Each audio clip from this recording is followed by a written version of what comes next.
work here at the Monticello Public Library. I do marketing and publicity for the library, but today I'm going to be showing you one of my favorite recipes, and we're going to be making some spinach and ricotta dumplings. So to get started, I'm actually going to move us over to the burners. So here we go. Okay, so to start off, we're going to make some tomato sauce to go along with our dumplings. So we are going to put some avocado oil into our pan because we're going to saute a little bit of garlic to start. And I already have my garlic cut up. So I'm just going to scoop that in here, and I'm just going to use my spoon because I am making a sauce. Ooh, I love the smell of garlic. You don't want to fully saute the garlic. You don't want it to get all brown. You just want to kind of get the flavor out to where you're smelling it. And then we can put, I have a few basil leaves in, and I cut up about 6 tomatoes. And go ahead and throw those in there. Let those simmer for a little bit. You want to get some of those juices in the pan to simmer.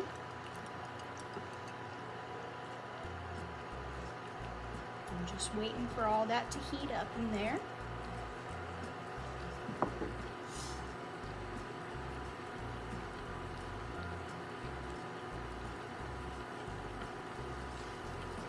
Calls for, I have some tomato puree in a can.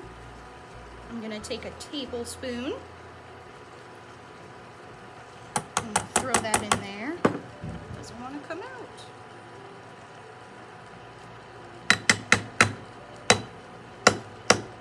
Hopefully you don't have to fight with yours as much as I do. And I'm gonna put a little bit extra in there. I've made this recipe a few times, and I find that a little extra paste just makes it a little bit more saucy in texture as opposed to watery.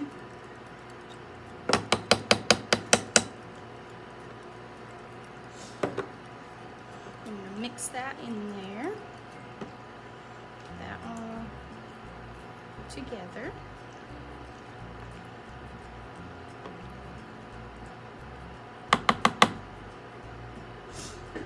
We are also going to add a teaspoon of sugar.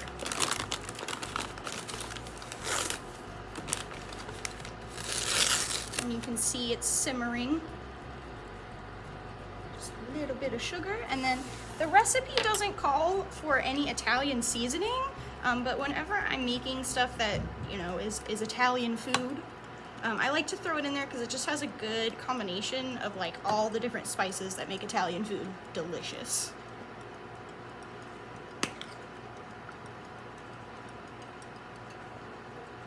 And I just put a generous amount in there. It's probably about a teaspoon if I had to guess. So I'm gonna let that sit, and I'm gonna turn the heat down a little bit. I'm at about 200 degrees, and I just want this to simmer so it starts to reduce down. And like I said, I want it to be more of a sauce. So I'm just gonna let that sit with the lid on top. Oop, wrong lid. And I'm just gonna keep an eye on that while I move on to making my dumplings. All right, so now we're gonna start making our dumplings, and the first step is you're gonna get 9 ounces of spinach. I have a little bit less here, but I find that the recipe works from anywhere from like 5 to 9 ounces, so depending on how much you like spinach and how much you're making. But I just shredded it up. It's super easy to do. If you clump it together, run the knife through, you get these nice long pieces. So again, I'm gonna add some avocado oil to my pan. And I know a lot of people aren't super familiar with avocado oil. I wasn't for a really long time. It kind of intimidated me because it's different from olive oil, but it actually has a higher smoke point. So if you're making things like fried rice, where you have to cook it at a high temperature to get a lot of those flavors, avocado oil is really nice because you won't get your kitchen all smoky. So I'm just gonna gently stir this around. I probably could have done with a bigger pan, but it's okay. We're gonna work with what we got. And we don't want to burn the leaves, we just want to get them down so they're wilted and tender.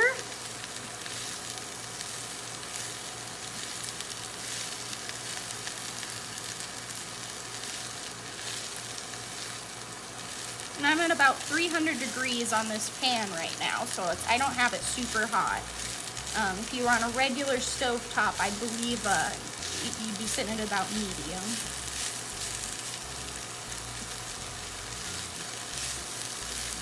Spinach doesn't have a ton of a flavor to it, but when you saute it in some oil, you definitely can smell it while you're cooking it up, and it smells so good.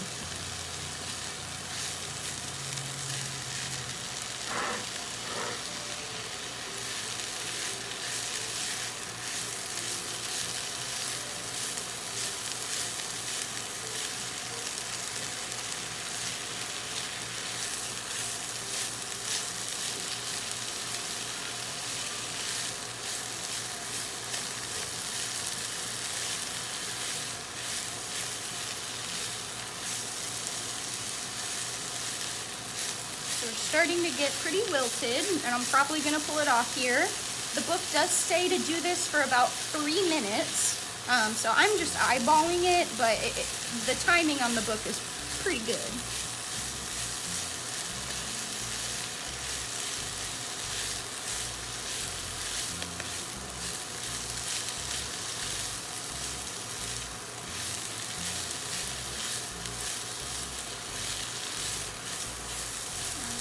We are getting there. Almost. I'm just going to try and separate these clumps to make sure that I got every little piece of spinach nice and wilted and oily.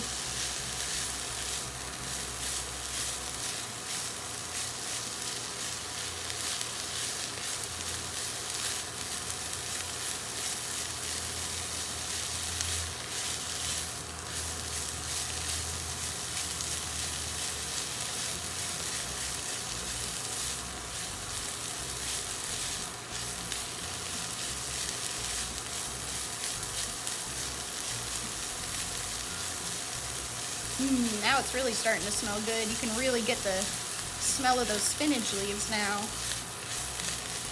Alrighty, so that seems like it's about done, and you can see they recommend more spinach than what I have here, because once you do saute it, obviously the leaves shrink down a lot. But I'm gonna go ahead and pull this off, and we are gonna move on to the next step of making our dumplings. So now I've taken my spinach off and out of my pan, and I've put it into a pretty large mixing bowl. I'm gonna need the space. And in the mixing bowl, I'm going to mix it with, so you'll need 1 egg, and you'll need to separate the egg into 2 parts. So I have my egg white here, and I've already mixed it up to where it's nice and fluffy. You can use an electric beater or a regular old whisk to make your egg white fluffy, and then I just have my egg yolk in another dish. So I'm gonna go ahead and add the egg yolk. We'll add the egg white in a little bit after we get everything else. I have some basil leaves here. I just took 3 or 4 leaves, chopped them up. I'm gonna go ahead and add that to my mixture. Then I'm gonna add about 9 ounces of ricotta cheese. 8 ounces is a cup, so if you do have a cup measuring cup, you can just measure it out to a cup and add a little bit, and that's just around 9 ounces. So I'm gonna go ahead and add that to my bowl. And if your ricotta is very, has a lot of liquid in it, it does recommend to drain it out before you add it to your mixture, so you get more cheese than liquid.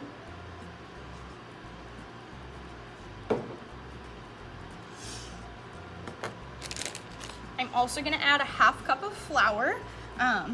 If you feel like you need to add more, if you're making a bigger batch, that's fine. The amount of flour, unlike baking, it can be tweaked a little bit, and it's not going to be the end of the world.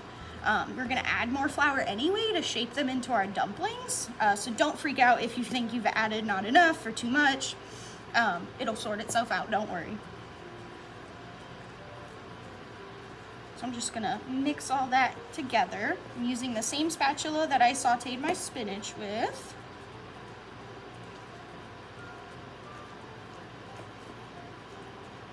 And then I'm also, on another burner over here, off camera, I have a large pot of water that's got a lot of salt in it I'm bringing to a boil. I'm doing this now so I don't have to wait on it once I have all my dumplings formed. When I make this, I like to just work from the bowl instead of shaping them and placing them out.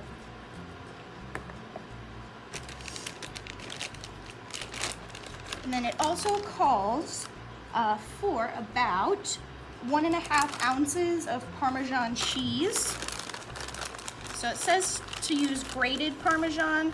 1.5 ounces is just like a generous handful. So I put 2 big handfuls in there. Again, don't worry if you add too much, you really can't mess this up.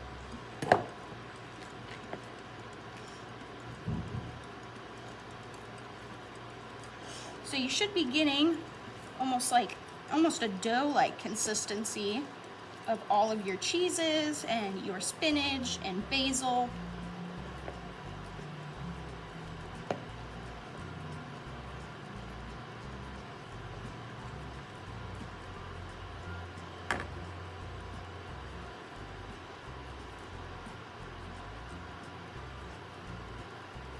And then you do want to season this with a little bit of salt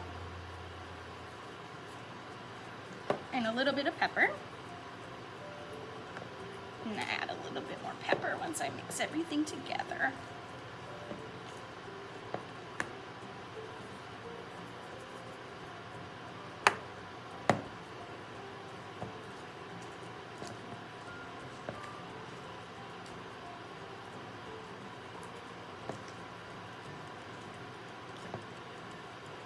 All right, and now once you have that all mixed together in a big bowl, we're gonna add our egg white in, and it specifically says in the book to fold this in. So if you're unfamiliar with what folding it in is, I'm just gonna place my egg white in there, and then I'm gonna gently literally fold my mixture over and sort of just swoosh the egg white into the mixture really gently.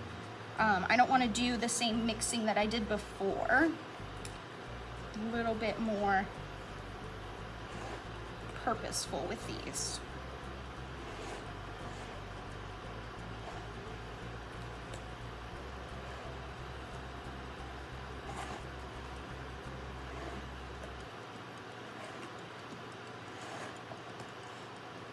And it might take a little bit, and that's okay.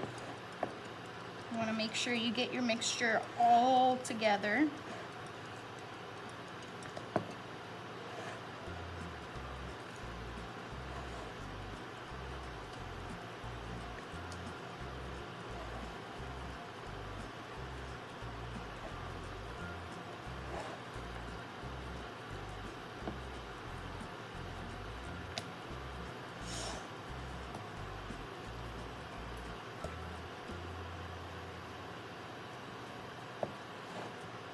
All right, so now I have my mixture all together with my egg whites, my basil, my egg yolk, my flour, salt, pepper.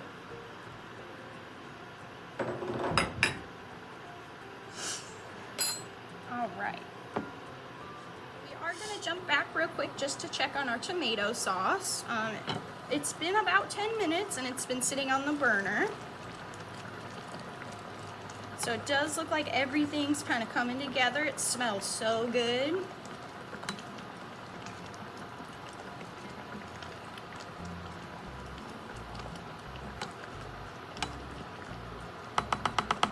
And I'm just gonna let that sit for a little bit longer while I shift over to shaping my dumplings and getting them in that boiling water.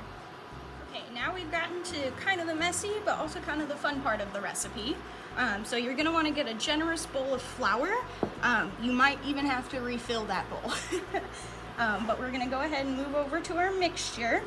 And we're gonna put a generous amount of flour on our hands. I wanna get our hands nice and done up, and you can see our water's starting to boil, which is perfect. That's my salted water. So now that my hands are nice and floury, and I'm even gonna add a little bit more into my palms just for good measure. And you're gonna just start taking tiny clumps of your spinach and ricotta mixture And if you just throw them back and forth between your floured hands, like I said, this is really messy, so make sure you're in a space that you don't mind kind of getting flour everywhere. I'm just gonna shape these into tiny dumplings. Let's see if I can get the camera to focus. But yeah, they're just tiny, like maybe half the size of a traditional meatball, a little bit bigger than the standard almond. And I'm just gonna shape those so that way I can start popping them in my boiling water in batches.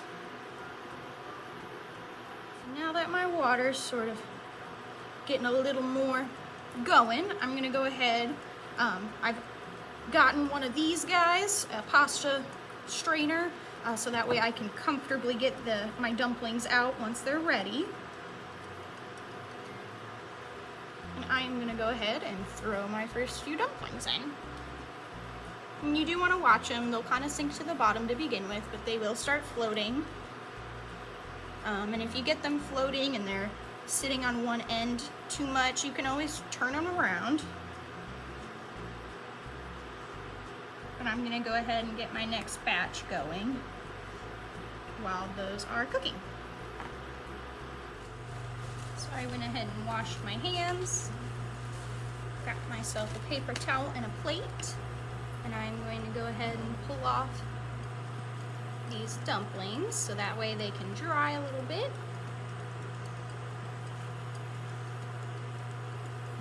Being careful not to get my styrofoam plate too close to the hot pan. And as you can see, they get a little bit bigger when you cook them. And they don't look super appetizing right now, but once we get some of that red sauce with them, so good. So I'm gonna go ahead and finish making the rest of my dumplings, and I will see you once we have the finished product. Alrighty, so now we have our finished batch of dumplings. As you can see, it makes a lot. So if you're feeding a whole family, you will have more than enough. And you just simply plate them and put some of your red sauce over it. And then if you're really trying to be fancy, you can add some basil leaves on top if you want it to look pretty. But other than that, you are all done and have enough food to feed 5 or 6 people. Thanks for stopping by, and I hope you tune in with us next time.